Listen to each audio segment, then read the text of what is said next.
Bonjour la famille, bonjour la MIFA. Pour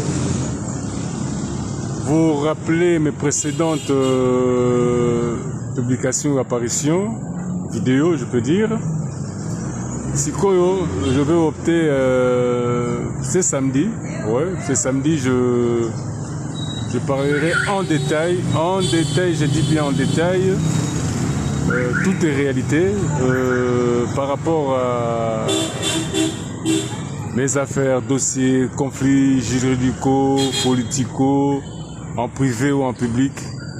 Et entre-temps, je vais solliciter un rendez-vous officiel avec le ministre d'État, ministre de la Justice et garde du Sceau, donc il est le patron de la justice.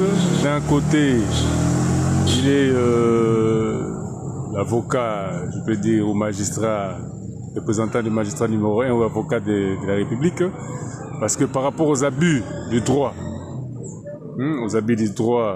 dont je subis et qui m'a causé beaucoup de préjudices devant le cours des tribunaux, au jour d'aujourd'hui, par les privilèges que le droit m'accorde, j'ai la possibilité d'ouvrir une action réconventionnelle contre la République démocratique du Congo. Mais étant fils du pays et patriote, je préfère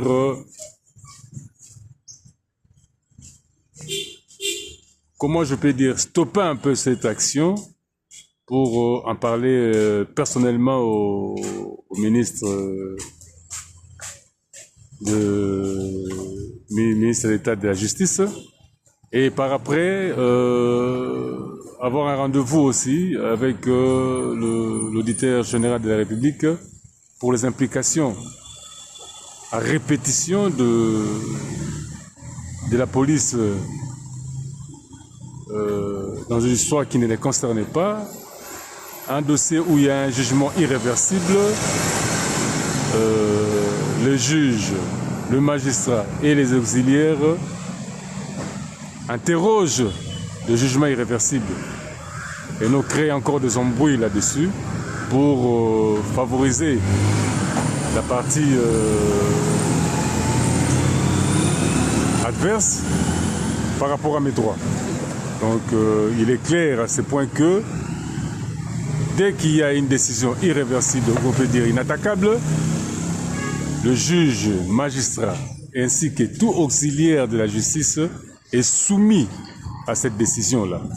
Bon, par rapport à cette privation du droit, mis à part l'auditeur général de la République, je solliciterai aussi une audience avec le bâtonnier national, parce qu'il y a des avocats qui occupent illégalement la parcelle en question, et ils abusent de certaines réalités.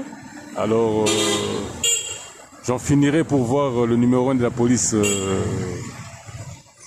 nationale, la police provinciale, le ministre d'État, le vice-premier ministre en charge de l'Intérieur, pour en clôturer, parce que nous avons besoin d'être face des assermentés, des officiels assermentés, et non d'être face de voleurs ou bien des voleurs assermentés.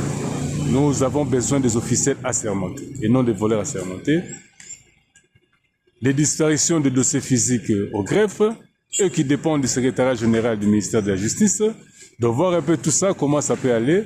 Et au début de la semaine prochaine, dès lundi, nous allons ouvrir les démarches. Nous avons sollicité des audiences et voilà. Donc c'est ça. Il n'y a que ça. Donc évitons que la police brave le principe du droit, viole certains principes du droit aussi, parce que la décision est inattaquable. Les avocats ne peuvent pas aussi bafouer ces principes, et certains membres de la famille ne peuvent pas user de faux PV des conseils de famille pour créer l'embrouille ou certaines manœuvres en justice conseillées par certains avocats véreux.